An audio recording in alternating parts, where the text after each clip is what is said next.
আমার ছেলে ও মেয়ে একই ঘরে থাকত। একদিন গভীর রাতে হঠাৎ মেয়ের কান্নার মতো শব্দ শুনে আমি চমকে উঠলাম। শব্দটা এত অস্বাভাবিক ছিল যে আমার মনে অদ্ভুত এক উদ্বেগ তৈরি হলো।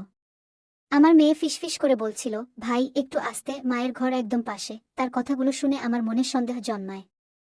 আমি আস্তে করে তাদের ঘরের জানালা দিয়ে উঁকি দিলাম, আর যা দেখলাম তা দেখে আমার শ্বাস বন্ধ হয়ে যাওয়ার মতো অবস্থা হয়। আমার নাম অর্পিতা, আমি একজন সাধারণ গৃহবধূ। আমার একটি মেয়ে পায়েল, এবং দ্বিতীয় বিয়ের পর একটি ছেলে, ঈশান, আমার জীবনে আসে। পায়েল হোস্টেলে পড়াশোনা করত, আর ঈশান আমার নিজের সন্তানের মতো ছিল। পায়েল গ্র্যাজুয়েশন শেষ করে বাড়ি ফেরে, আর ঈশানও পড়াশোনা শেষ করে। তারা চাকরির জন্য এক শহরে গেলেও ভিন্ন কোম্পানিতে কাজ শুরু করে। খরচ কমানোর জন্য একসঙ্গে থাকার সিদ্ধান্ত নেয়, যা আমি সমর্থন করি। তাদের চলে যাওয়ার পর বাড়ি ফাঁকা লাগলেও জানতাম এটি তাদের ভবিষ্যতের জন্য জরুরি। আমাদের আর্থিক অবস্থা ভালো ছিল না। স্বামীর সামান্য পেনশন দিয়ে খরচ চালানো কঠিন হয়ে পড়েছিল। সন্তানদের পড়াশোনার খরচ চালাতে আমাদের বাড়ি বিক্রি করতে হয়। বছরখানেক পর তারা চাকরি পেয়ে টাকা পাঠাতে শুরু করে। আমি তা দিয়ে সংসার চালাতাম এবং কিছু সঞ্চয় করতাম। 5 মাস কেটে গেলেও আমি তাদের দেখতে যেতে পারিনি। আমার স্বামী পক্ষাঘাতে ভুগছিলেন, আর তার দেখাশোনার জন্য বাড়িতে আমি একাই ছিলাম। 2 বছর পর দীপাবলির সময় আমি সন্তানদের বাড়ি আসতে বলি, কিন্তু তারা কাজের অজুহাত দেখিয়ে রাজি হয়নি। অনেক অনুরোধ করেও লাভ হয়নি, তাই আমি নিজেই তাদের সঙ্গে দেখা করতে যাওয়ার সিদ্ধান্ত নিই। স্বামীর এক বন্ধুর কাছে তার যত্নের দায়িত্ব দিয়ে যাত্রা শুরু করি। স্টেশন থেকে ভিডিও কলে তাদের জানাই যে আমি আসছি। ঈশান বিস্মিত হয়ে জানায় তারা 3 দিনের মধ্যেই বাড়ি ফিরবে। তার কথা শুনে আমি ফিরে আসি। 3 দিন পর ভোরের ট্রেনে তারা বাড়ি আসে। তাদের দেখে আমার চোখে পানি চলে আসে। আমি তাদের বুকে জড়িয়ে ধরি। এটাই ছিল আমার জীবনের সবচেয়ে আনন্দের মুহূর্ত। পায়েলের চেহারায় গত 2 বছরে অনেকটা পরিবর্তন এসেছে, যা আমি স্পষ্টভাবে লক্ষ্য করলাম। সেদিন তারা বাড়ি ফিরতেই দুজনেই একসঙ্গে একটি ঘরে ঢুকে গেল। ভেবেছিলাম পায়েল হয়তো ব্যাগ রেখে ঘর থেকে বেরোবে, কিন্তু 1 ঘন্টা পেরিয়ে গেলেও কেউ বের হলো না। চা নাস্তা নিয়ে তাদের ঘরে গিয়ে বললাম, তোমরা কি এবার থেকে এই এক ঘরেই থাকবে? বাড়ির ছাদে আরেকটা ঘর আছে। ঈশান, তুমি সেখানে চলে যাও। পায়েল এই ঘরে থাকুক। ঈশান উত্তর দিল, না মা, আমি পায়েলকে ছেড়ে অন্য ঘরে থাকতে পারবো না। আমরা গত 2 বছর ধরে একই ঘরে থাকার অভ্যাস করেছি। এখানেও একইভাবে থাকবো। তার কথা শুনে একটু অস্বস্তি হলো। পায়েলের দিকে তাকিয়ে বললাম, পায়েল, তুমি এখন আর ছোট নেই, আর তোমার ভাইও বড় হয়েছে। একই ঘরে থাকা কি ঠিক হবে? একা থাকার প্রয়োজন হলে কি করবে? পায়েল জবাব দিল, মা, যে শহরে আমরা কাজ করতাম সেখানে 2 ঘরের ফ্ল্যাট ভাড়া খুব বেশি ছিল। তাই গত 2 বছর একই ঘরে থেকেছি। যখন সেখানে থাকতে পেরেছি, এখানে কেন পারবো না? ঈশান ও পায়েল একসঙ্গে একটি ঘরে থাকতে চেয়েছিল, আর আমি তাতে আপত্তি করিনি। সেদিন ঘরের কাজে ব্যস্ত ছিলাম। দুপুরে ঈশানের পছন্দের খাবার আর রাতে পায়েলের প্রিয় চাটপাটা রান্না করলাম। তবে লক্ষ্য করলাম পায়েল খুব কম খেলো। জিজ্ঞেস করলাম, তুমি এত কম খাচ্ছ কেন? আগে তো পুরো প্লেট পরিষ্কার হয়ে যেত। পায়েল বলল, মা, এখন আমার রুচি বদলেছে। মেসের সাদামাটা খাবারেই অভ্যস্ত হয়ে গেছি। তুমি কাল থেকে সাদামাটা রান্না করো। তাদের এই পরিবর্তনে বুঝলাম বাইরে থাকার অভিজ্ঞতা তাদের আরও দায়িত্বশীল আর মানিয়ে নেওয়ার ক্ষমতা শিখিয়েছে। তবে লক্ষ্য করছিলাম তারা যেন এক মুহূর্ত একে অপরের থেকে দূরে থাকতে পারছিল না। পায়েল যেখানে থাকত, ঈশান ঠিক সেখানেই চলে যেত। এক রাতে স্বামী ঘুমিয়ে পড়ার পর আমি তাদের ঘরে কথা বলতে গেলাম। পাশের ঘরে ঢুকে দেখি ঈশান পায়েলের হাত ধরে বসে আছে। আমাকে দেখে তারা চমকে উঠল, যেন কিছু একটা লুকানোর চেষ্টা করছিল। আমি তখন কোনো কিছু বললাম না, পরিস্থিতি এড়িয়ে গেলাম। তবে পরদিন সকালে এমন এক ঘটনা ঘটল যা আমাকে গভীর চিন্তায় ফেলে দিল। সকালে আমি তাদের ঘরের দিকে গেলাম। দেখলাম বিছানার চাদরটা বাইরে শুকাতে দেওয়া হয়েছে। এত সকালে কেউ চাদর ধোবে কেন? কৌতূহলবশত পায়েলের কাছে কিছু না বলে ঘরের দিকে এগোলাম। ঘরের দরজা বন্ধ ছিল। ঠিক তখনই পেছন থেকে ঈশান ডাকল, মা, নাশতায় কি বানিয়েছ? ঈশান আমার কাছে এসে দাঁড়াল এবং কথার প্রসঙ্গে তাকে জিজ্ঞাসা করলাম, তোমাদের ঘরের চাদর এত সকালে কে ধুয়েছে? কেন ধুয়েছে? আমার প্রশ্ন শুনে ঈশান অস্বস্তিতে পড়ে গেল। তার চোখ বারবার পায়েলের দিকে চলে যাচ্ছিল। এরপর পায়েল সামনে এগিয়ে এসে বলল, মা, চাদরটা আমি ধুয়েছি। এতে ধুলা জমেছিল, বারবার হাঁচি আসছিল, তাই সকালে ধুয়ে নিয়েছি। আমি শান্ত স্বরে বললাম, তোমাদের আসার আগে আমি ঘরদোর সব ভালো করে পরিষ্কার করেছিলাম। চাদরে ধুলা জমবে কিভাবে? আমার কথা শুনে পায়েল বেশ বিব্রত হয়ে পড়ল। তার মুখের অভিব্যক্তি পরিষ্কার বলে দিচ্ছিল সে কিছু একটা লুকোচ্ছে। তখন ঈশান বলল, মা, আমার খুব খিদে পেয়েছে। তুমি কি চাদর নিয়ে কথা বলছো? আর আমি খেতে পাচ্ছি না। তুমি কি খাবার দেবে, নাকি আমাকে বাইরে গিয়ে খেতে হবে? তার কথা শুনে আমি আলোচনাটা সেখানেই বন্ধ করলাম এবং রান্নাঘরে গিয়ে নাস্তা বানাতে ব্যস্ত হয়ে পড়লাম। পরে কাজের চাপে পুরো বিষয়টা ভুলে গেলাম। কিছুদিন ধরে লক্ষ্য করছিলাম আমার দুই সন্তানের আচরণে বেশ পরিবর্তন এসেছে। পায়েল, যে আগে আমার সঙ্গে অনেক গল্প করত, এখন বেশিরভাগ সময় নিজের ঘরেই কাটায়। আমার সামনে আসতেও যেন এড়িয়ে চলার চেষ্টা করে। সেদিন সন্ধ্যায় খাবার খাওয়ার সময় পায়েলের আচরণে অদ্ভুত কিছু লক্ষ্য করলাম। খাওয়া শুরু করতেই সে থালার দিকে এক দৃষ্টিতে তাকিয়ে রইল। কিছুক্ষণ পরেই তার বমি ভাব শুরু হলো। কোনো কথা না বলে দ্রুত বাথরুমের দিকে দৌড়ে গেল, আর ঈশানও তার পেছনে ছুটল। আমি পুরো বিষয়টা দেখে হতভম্ব হয়ে গেলাম। বুঝতে পারছিলাম না হঠাৎ এমন কি হলো। চিন্তিত হয়ে আমিও বাথরুমের কাছে গেলাম। তখন ঈশান পায়েলকে কাঁধে ভর দিয়ে বাইরে নিয়ে আসছিল। ঈশানের পায়েলকে ধরে রাখার ভঙ্গি আমার কাছে কিছুটা অস্বাভাবিক লাগলো। তার এক হাত ছিল পায়েলের কাঁধে এবং আরেকটি ছিল তার কোমরে। এটি দেখে আমার মনে অদ্ভুত অনুভূতি হলো। তারা এমন আচরণ কেন করছে? আমার মনে বিভিন্ন প্রশ্নে ভরে যেতে থাকলো। আমার মন তখনও অস্থির ছিল, তবে কিছু বললাম না। পায়েলকে আরাম দেওয়ার জন্য আমি নিজেই তার পাশে গিয়ে তাকে হাত ধরে ঘরে নিয়ে এলাম। তারপর পায়েলকে এক গ্লাস পানি দিলাম এবং জিজ্ঞাসা করলাম, তোমার হঠাৎ এমন বমি ভাব হলো কেন? খাওয়া শুরুর আগেই তো এমন লাগছে। আমার প্রশ্নের জবাব দিল ঈশান, মা, পায়েল ঘরে বসে তেলমসলা দেওয়া চিপস খেয়েছে, তাই এখন ওর এমন লাগছে। পায়েলও ঈশানের কথা সমর্থন করে বলল, হ্যাঁ মা, আমি চিপস খেয়েছি, এখন থেকে আর এমন করব না। আমি জিজ্ঞাসা করলাম, এখন কেমন লাগছে? একটু খেয়ে নাও, তারপর বিশ্রাম করো, পায়েল বলল।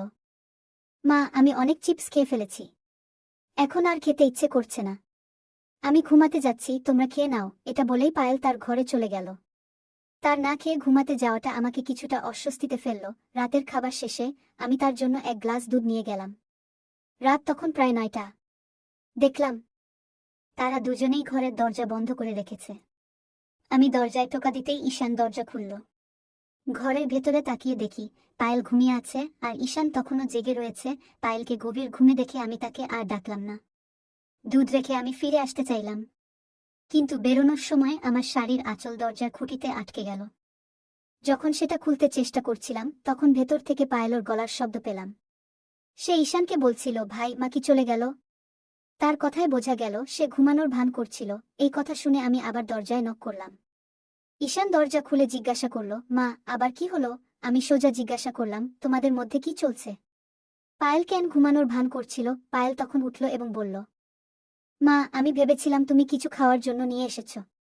আমি তো খেতে চাইনি, তাই ঘুমানোর ভান করছিলাম। তাদের এমন আচরণে আমার সন্দেহ আরও বাড়ল। আমি ঈশানকে বললাম, আজ রাত তুমি তোমার বাবার সঙ্গে আমার ঘরে শুয়ে পড়ো, আমি পায়েলের সঙ্গে থাকব। বল ঈশান, মা, আমি এই ঘর ছেড়ে কোথাও যাব না। সে জেদ ধরল।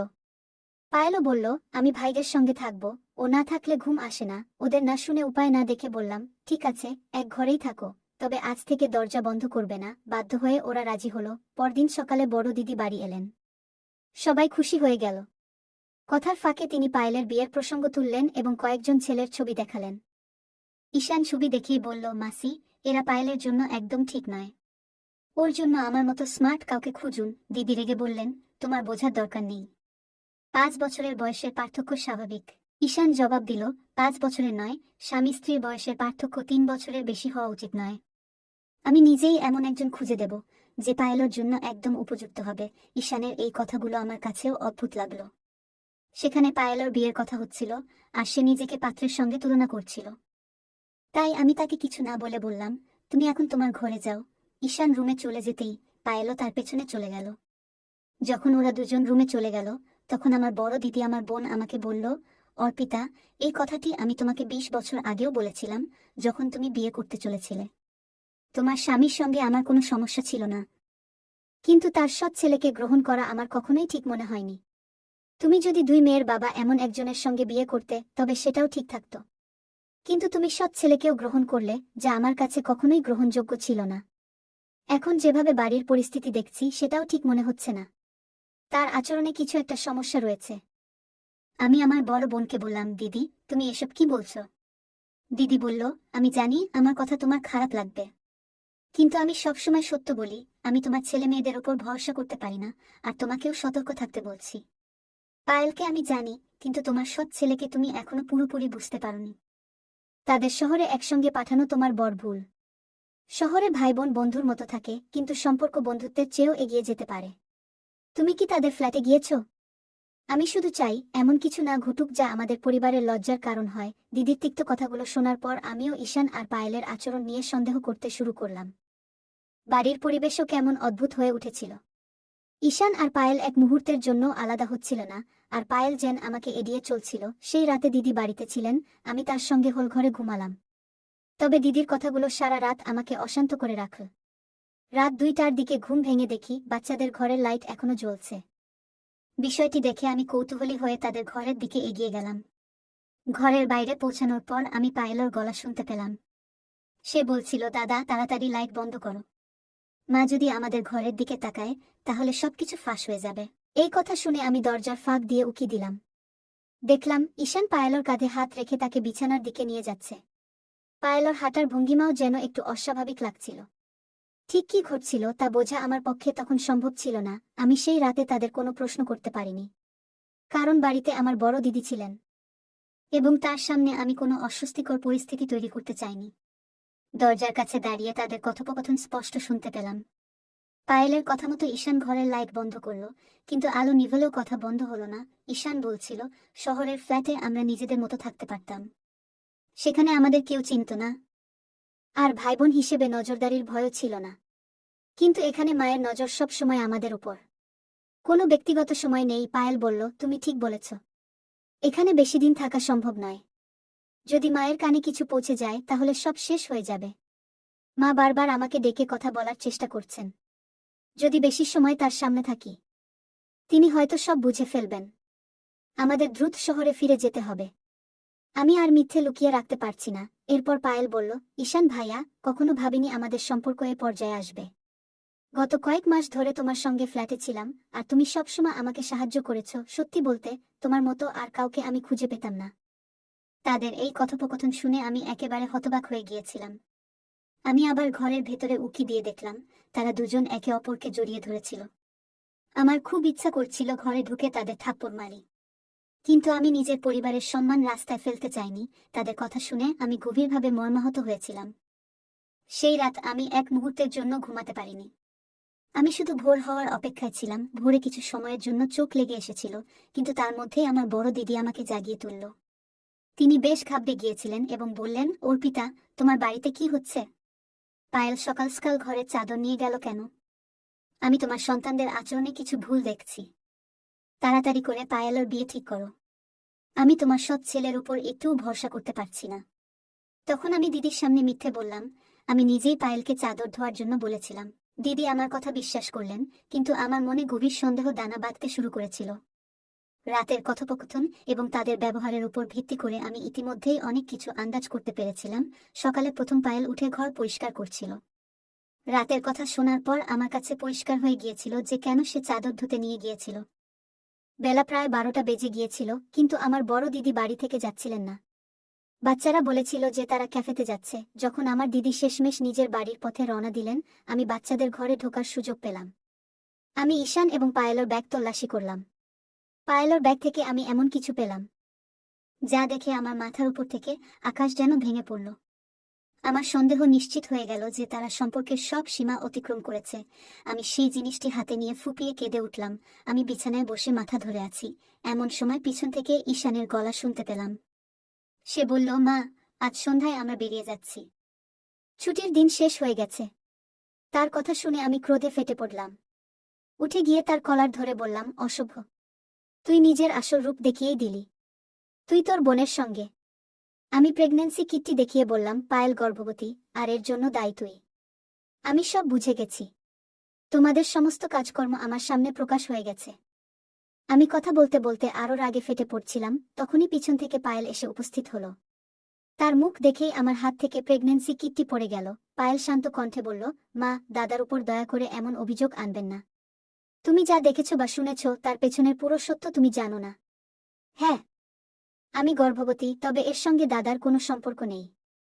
আমি হতবাক হয়ে তার দিকে তাকালাম।